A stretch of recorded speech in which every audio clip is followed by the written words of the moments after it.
All right, let's talk about outer game for a second. As I said, I'm not really a pua. I think it's a very simple mindset for me. I do the inner work, and as far as outer game is concerned, I rarely do cold approaches. I don't really go sarging, or I don't go to bars and clubs, but I'm somehow always surrounded by women.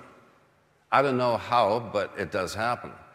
And I do funny stuff. If I'm doing any outer game, you need to have something to say. But it could be a real funny thing, like a little provocative comment. Like a lot of times when I'm in a club or something like that, if I really do go there and I see a girl all in the war paint walking past me, I go like, what's up with the attitude? And then, I didn't know I had an attitude, and it's on. It's that simple. You don't really need to say anything elaborate. I don't do this whole kind of like, oh, my friends are waiting outside, did you see the fight? Whatever it is. It's great. It works. But you know what? You go out to Los Angeles right now and San Diego, and just for fun, I made some guys, you say, go over there and tell them about the fight. And they said, what, oh, God, not another one. Like, what's up? That's like the third guy today that's come up with that line. I'm thinking, you know, it's like multi-level marketing. Eventually these things overlap. I mean, make up your own stuff. And I have fun with it. I'm not out there to really get any outcome. I just talk to all of them. They're all my women, like Zan says. I talk to the little fat cashier over at the supermarket. I talk to the hot little brunette at the Starbucks. I talk to the cutie pie, whatever. I talk to the feminazi that's like asking me for the ticket in the train. I talk to all of them. I make fun. I have fun with them.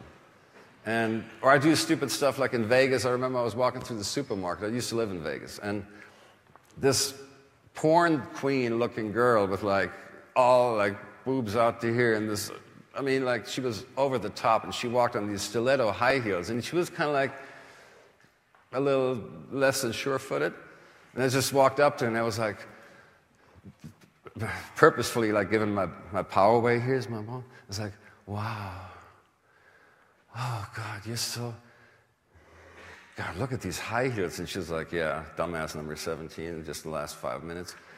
And I was like, you know, and...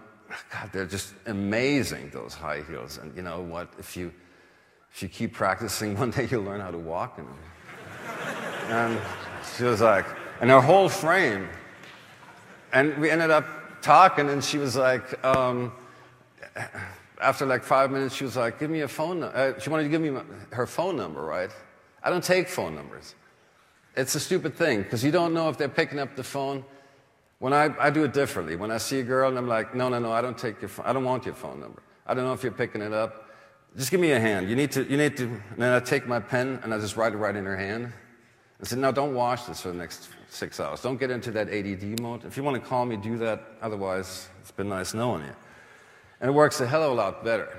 They will call, believe me. If you get them to write their number in their hand, I don't take phone numbers. I don't want them. But as far as outer game is concerned, do I feel approach anxiety?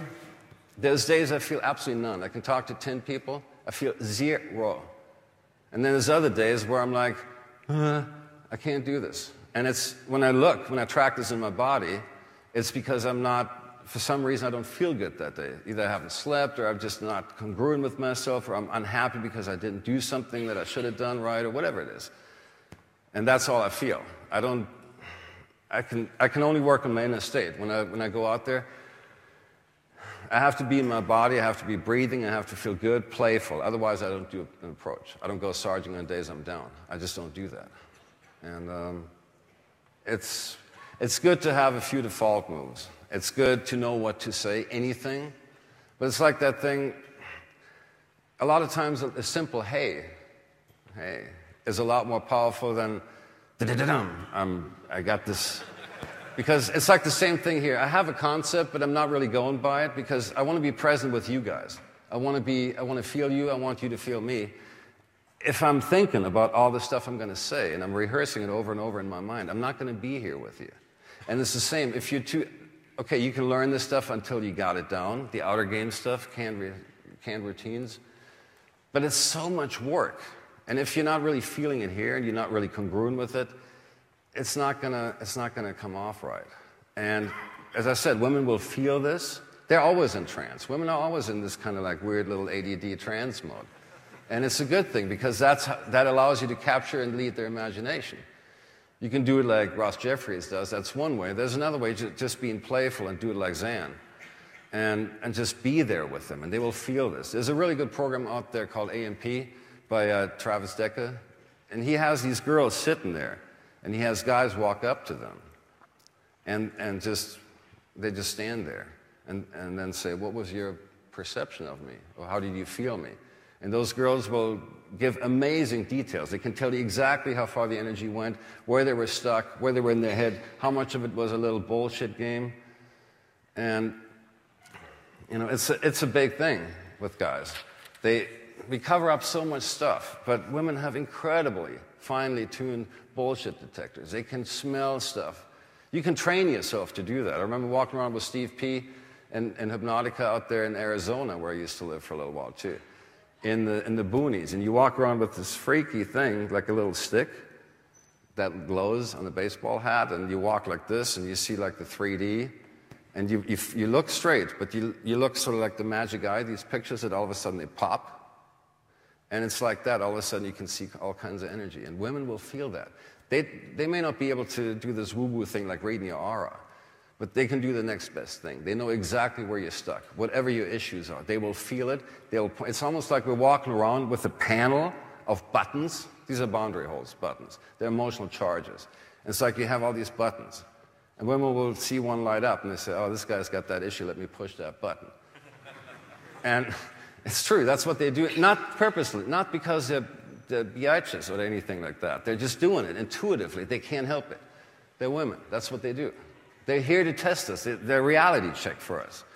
And they will push these buttons. And what happens is, normally, when you have a button or any kind of issue, you push it, a light comes on, and you know, oh, wow, this is number 4711, whatever it is. And you feel that. But that's not how we work. We hardwired such an emotional response to it that you get it's almost like you push the button, you say something to a guy, and it hits that point, and a little bomb goes off. Emotional implosion, or whatever it is. And you react, you create drama, whatever it is, that you don't want to create. So these exercises, what they'll do, and the one I'm going to show you in a minute if you want to see it, is that you clear that stuff, and instead of that involuntary knee-jerk reflex where a bomb goes off or an emotional implosion, somebody pushes that button, you say, oh, a little light bulb comes on. You say, oh yeah, that was that issue, but I no longer feel the emotional connection to it. And that's where you want to be.